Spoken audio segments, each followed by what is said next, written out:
sing of your love forever. I could sing of your love forever. I could sing of your love forever. I could sing of your love forever. Over the mountains and the sea, your river runs with love for me, and I will open up my heart and let the healer set me free. I'm happy to be in this room, and I will daily lift my hand, for I will always sing when your love came down. I could sing of your love forever. I could sing of your love forever. I could sing of your love forever. I could sing of your love. Sing of his love. I could sing of your love forever. I could sing of your love. I could sing of your love forever. I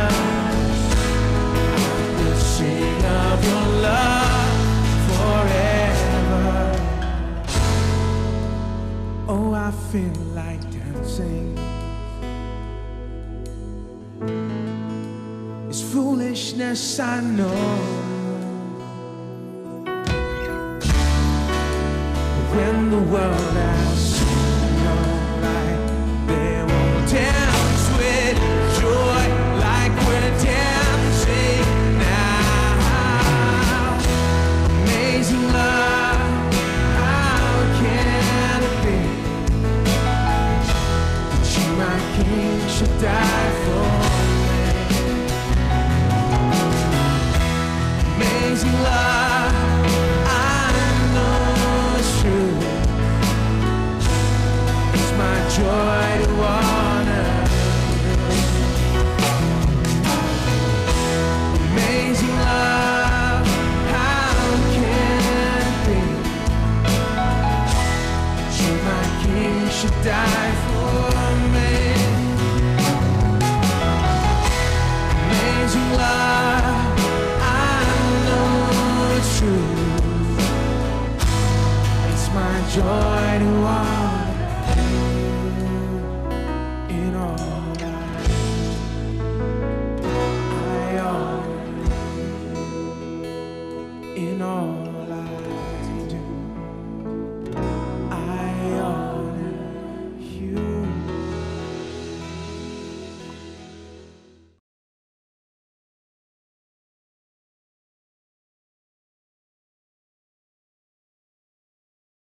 Romeo 8 वचन 17।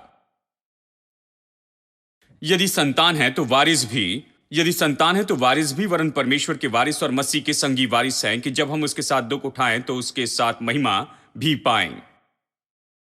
हम इस विषय पर देख रहे हैं कि हम कौन है, हमारे पास में क्या है और हम क्या कर सकते हैं। ये सच में बड़ा विषय है और इसमें सब कुछ बताया गया है कि विश्वासियों को क्या दिया गया है इस नई वाचा में। यीशु की मृत्यु और जी उठने के द्वारा और उसने जो कुछ भी किया है, हमें क्या मिला है, हम क्या हो गए हैं, हमारे लिए क्या संभव है, यह शिक्षा इसी के बारे में है। और इस हेडिंग में यहां बहुत से सब टॉपिक्स होंगे जो हम देख रहे हैं।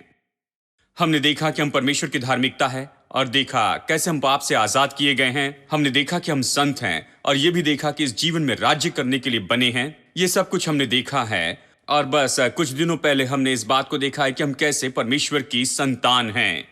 अब पिछले 2 हफ्तों से हमने एक नए विषय को शुरू किया है और वो है कि हम वारिस हैं और यीशु मसीह के साथ संगी वारिस हैं। हम किसके वारिस हैं, हमारा क्या है। देखिए, मैंने मालिक होने और ले लेने के बारे में कहा है, ठीक है।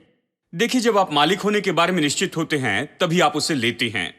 अगर आप मालिक होने के बारे में निश्चित नहीं है कि आप मालिक हैं, तो आप जिसके मालिक है उसे लेने के लिए जरूरी बातें या जरूरी काम नहीं करेंगे। तो ये किस बारे में है? हम किसके मालिक हैं? हमें क्या दिया गया है? प्लीज मेरे साथ में निकालिए रोमियो 4। चलिए देखते हैं रोमियो अध्याय 4 वचन 13। और वचन कहता है, क्योंकि ये प्रतिज्ञा कि वो जगत का वारिस होगा न अब्राहम को न उसके वंश को व्यवस्था के द्वारा दी गई थी, परंतु विश्वास की धार्मिकता के द्वारा मिली। रुकिए एक मिनट, ये कहता है एक प्रतिज्ञा है। यहां एक प्रतिज्ञा है जो परमेश्वर ने मनुष्य से की। कहा कि वो इस जगत का वारिस होगा। प्रतिज्ञा की कि वो इस जगत का वारिस होगा।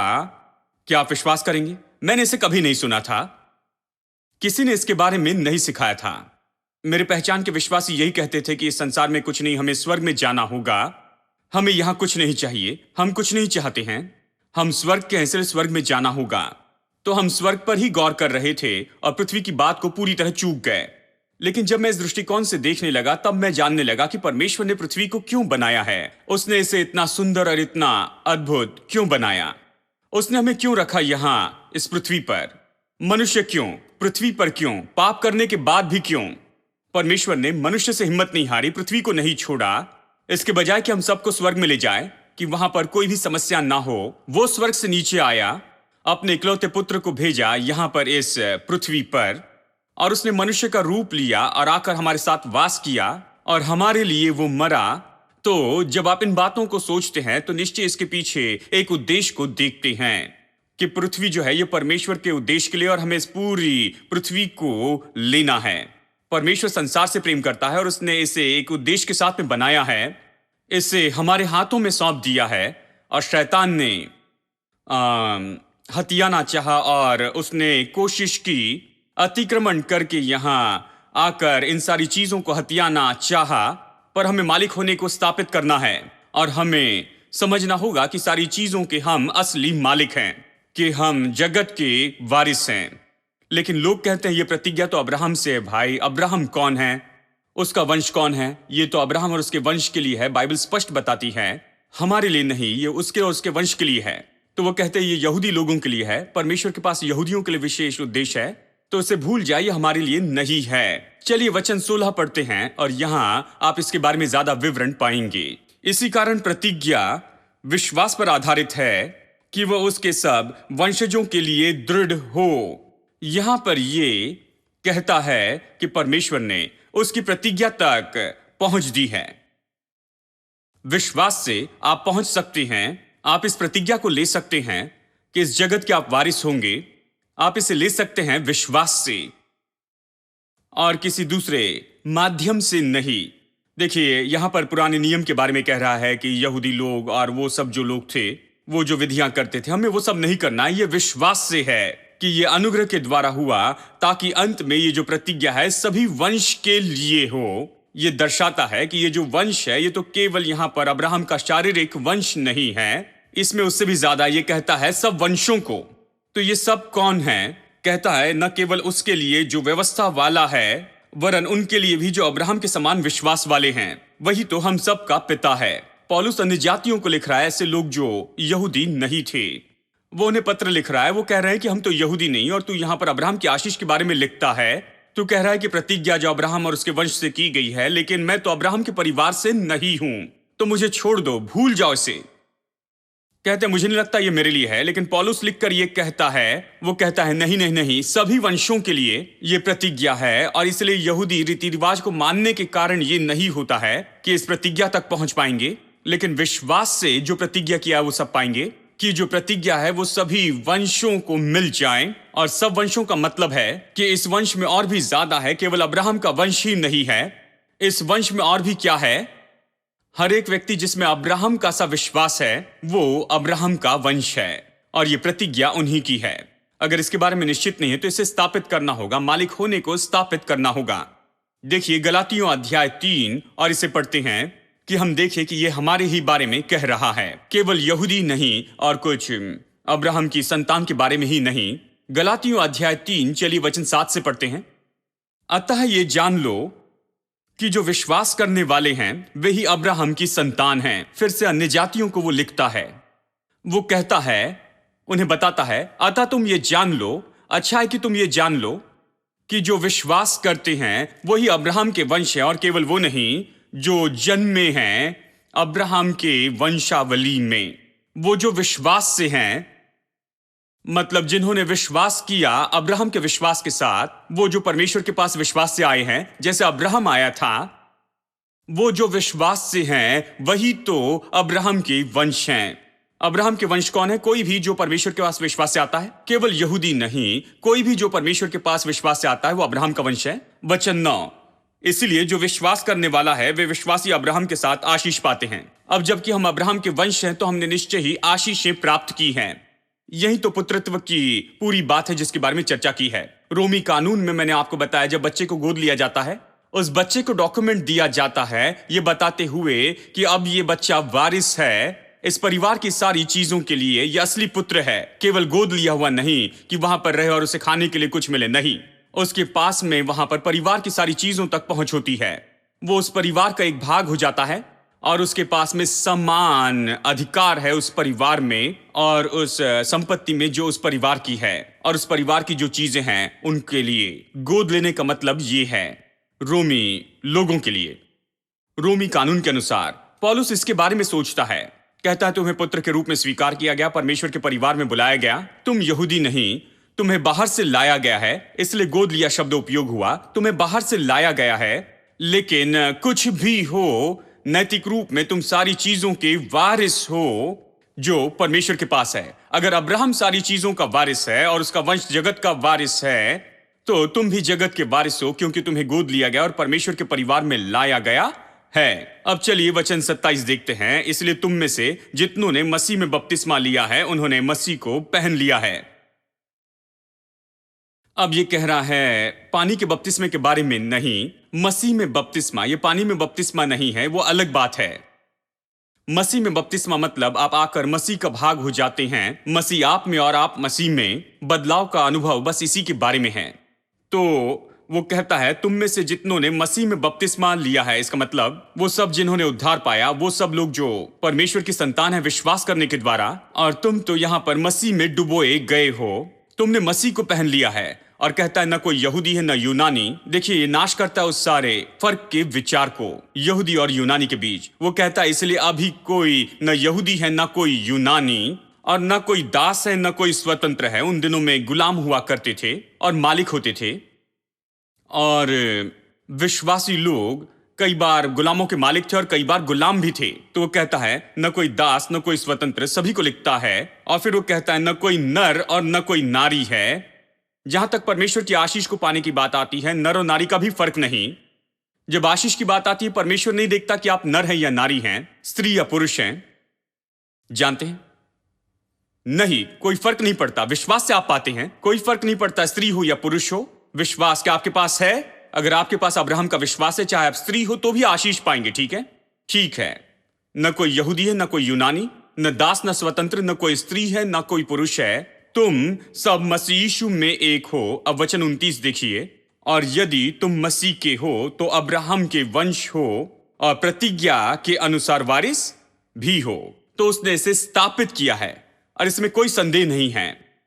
यहां रोमियो 4 वचन 16 से गलातियों 3, 7, 9, 13 और 14 और फिर 27, 28, 29। देखिए ये सारे वचन ये सच्चाई स्थापित करते हैं कि अब्राहम के केवल शारीरिक वंशज ही नहीं, लेकिन हम जिन्होंने विश्वास किया कि यीशु हमारा उद्धारकर्ता प्रभु है, हम तो निश्चय अब्राहम की संतान हैं और अब्राहम की आशीष के लिए नियुक्त हैं। हम अब्राहम के साथ में आशीषित हैं। ये कहता है कि हम अब्राहम के साथ में आशीषित हैं। अन्य जाति को यह शाश्वती देता है, आप भी अब्राहम के साथ आशीषित हैं। यदि वचन 13 पढ़े तो यह कहता है मसीह ने जो हमारे लिए श्रापित बना,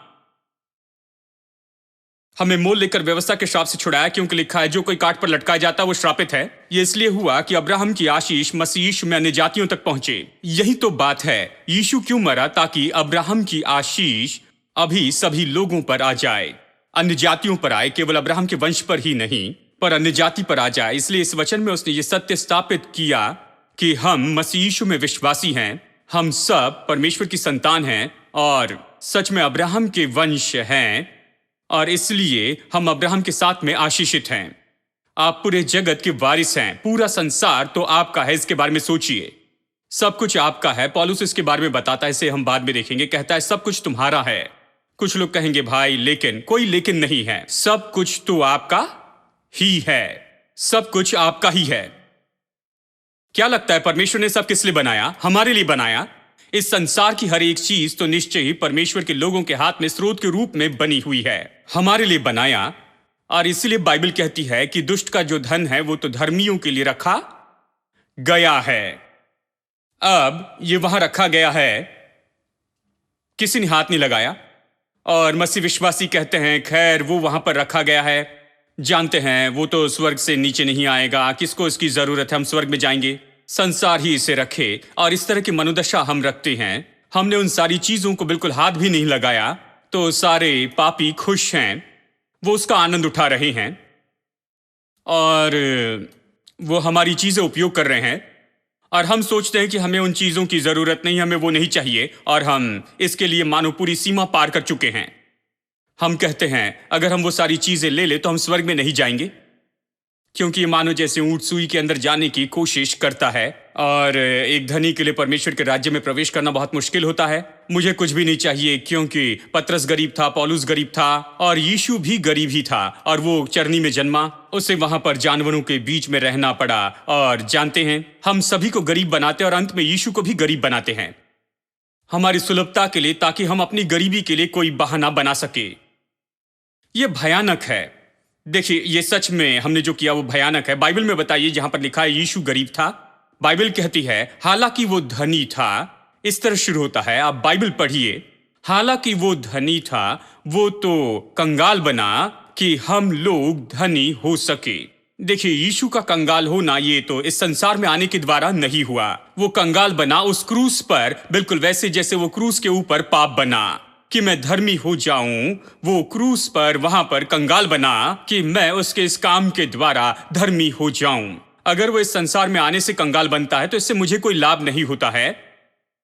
लेकिन यदि उसने ये किया प्रायश्चित के भाग के रूप में, यदि उसने इसे किया कलवरी के ऊपर छुटकारे के काम के रूप में, तो यह मुझ पर प्रभाव डालता है। उसका गरीबी में जीना, उससे मुझे कोई लाभ नहीं मिलता। जरा इस बारे में सोचिए, अगर वो आता, जीता, प्रतिदिन भीख मांगता, तो इससे मुझे क्या लाभ होता? मैं समझ सकता भीख मांगना कोई गलत नहीं है, यीशु खुद भीख मांगता था, तो जानते हैं मैं भी ऐसे ही जी सकता हूं। वो महान व्यक्ति केवल भीख मांग रहा था। इससे मुझे क्या लाभ होगा? कुछ नहीं होगा। क्या ये मुझे उठाएगा, मुझे बदलेगा, मेरी मंजिल को बदल देगा? क्या मुझे नई सामर्थ देगा? कुछ नहीं देगा। लेकिन जब आप ये कहते हैं कि वो मेरे लिए श्राप बना उस कलवरी के क्रूस के ऊपर, उसने श्राप उठा लिया ताकि अब मैं आशीष पा सकूं, अब ये मेरे लिए फर्क लाता है। और ये केवल क्रूस के ऊपर होता है। जब वो इस पृथ्वी पर चल रहा था वो कंगाल नहीं था। दोस्तों, आप इस झूठ पर विश्वास न करें। जब उसने अपना कोट उतारा तो वो लोग देखिए उसके वस्त्र के लिए वहां पर चिट्ठियां डाल रहे थे। यदि मैं अपना कोट निकाल देता हूं, अगर आप अपना शर्ट निकाल देते हैं, लोग इसे लेकर फेंक देंगे, कहीं दूर फेंकेंगे। शायद बदबू आ रही होगी और शायद इसकी कीमत ज्यादा नहीं है। कहेंगे इसे कौन चाहेगा, अगर चाहे तो हम एक और खरीद लेंगे। लेकिन जब उसने अपना कोट उतारा तो सारे रोमी सिपाही उसके लिए वहां पर चिट्ठी डालना चाहते थे, क्योंकि वो एक दूसरे से स्पर्धा कर रहे थे कि ये किससे मिलेगा, क्योंकि बहुत कीमती था। एक धागे से बना था, एक कोने से दूसरे तक खास बनाया गया था। पता नहीं कौन सा ब्रांड होगा, लेकिन उन दिनों में वो सबसे अच्छे कपड़े पहनता था। वो कोई भिखारी नहीं था, वो कंगाल नहीं था, लेकिन हम इसे हद पार करके लेकर गए हमारे लाभ के लिए और सभी को बताया कि ये अच्छा है, हमें ऐसे ही जीना है और ये सब कुछ कहा। और इस कारण हम परमेश्वर का जो उद्देश्य था उससे पूरी तरह से दूर चले गए। लेकिन बाइबल कहती है कि हमें पूरे जगत का वारिस होना है और हमें आशीषित होना है उस अब्राहम के साथ जिसने विश्वास किया। हमें आशीषित होना है। आमीन। अब हम जानते हैं दुष्टों का धन तो धर्मियों के लिए रखा गया है। अब ये रखा गया है और कोई उसे नहीं ले रहा है। आप इसे कब लेंगे? ये रखा गया है लेकिन कोई उसे नहीं लेगा। लेकिन जब हम जानेंगे कि ये हमारा है और उस पर हम विश्वास करेंगे, तभी हम निश्चय ही इसे लेने के बारे में कुछ न कुछ क्रिया करेंगे। क्योंकि हम ऐसा नहीं कर सकते कि जाए दौड़ते हुए जाए उनके घर में या उनके बैंक में जाकर उससे ले ले। नहीं, ये तो उस तरह की बात नहीं है, ये तो आत्मिक बात है। इसे विश्वास से ले लेना होगा। हमें लड़ना झगड़ना नहीं और हमें ऐसे संसार के काम नहीं करने हैं। हमें इसे ले लेना है विश्वास से कि जो कुछ वहां बाहर है वो यहां पर हमारे पास आए, जो कुछ वहां पर है वो हमारा हो जाए, कि हम उसका उपयोग कर सके परमेश्वर की महिमा के लिए, प्रभु के उद्देश्य के लिए। और इसे विश्वास से ले लेना होगा। आप इसे रोते हुए, भीख मांगते हुए नहीं ले सकते हैं, आप इसे आक्रामक होकर नहीं ले सकते और किसी तरीके से इसे नहीं ले सकते हैं। आपको इसे विश्वास से ही लेना होगा। यह पूरी अलग कहानी है। तो मैं बताऊंगा कि विश्वास क्या और हम इसे कैसे विश्वास से ले सकते हैं, ये सब बताऊंगा, क्योंकि यह महत्वपूर्ण बात है। अब विश्वास मेरे लिए यही तो है। जब भी आप परमेश्वर की इच्छा को जानते हैं, वहीं पर विश्वास शुरू होता है। विश्वास शुरू नहीं हो सकता परमेश्वर की इच्छा के ज्ञान के बिना। जब आप जानते हैं कि यह परमेश्वर की इच्छा है, परमेश्वर मेरे लिए यही चाहता है, परमेश्वर ने मुझे ये दिया है, यहीं पर विश्वास शुरू होता है। यही शुरू होने की जगह है। अगर विश्वास चाहिए तो जानना होगा कि आपको क्या दिया गया है, तभी आप विश्वास करने लगेंगे कि आपको क्या दिया गया है।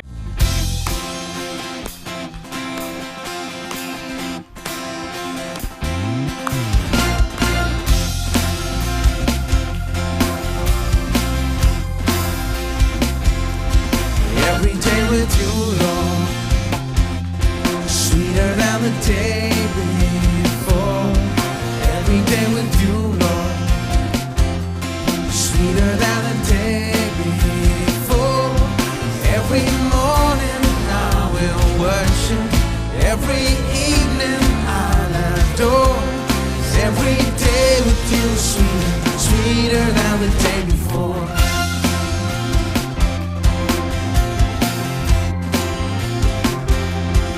Every day with you, Lord, sweeter than the day before. Every day with you, Lord, sweeter than the day before. Every morning I will worship, every evening I'll adore. 'Cause every day with you, sweeter, sweeter than the day before.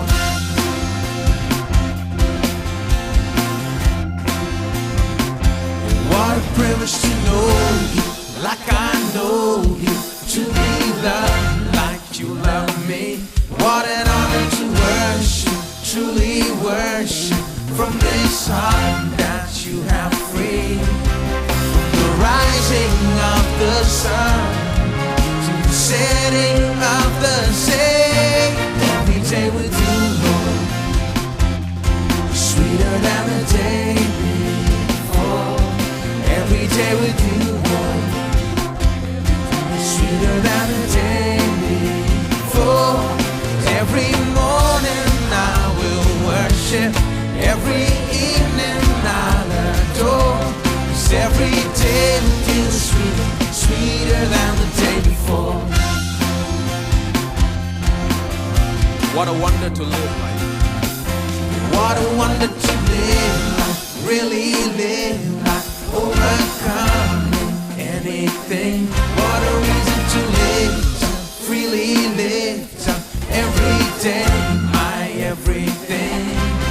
From the rising of the sun to the setting of the same. Every day with you, Lord, sweeter than the day before.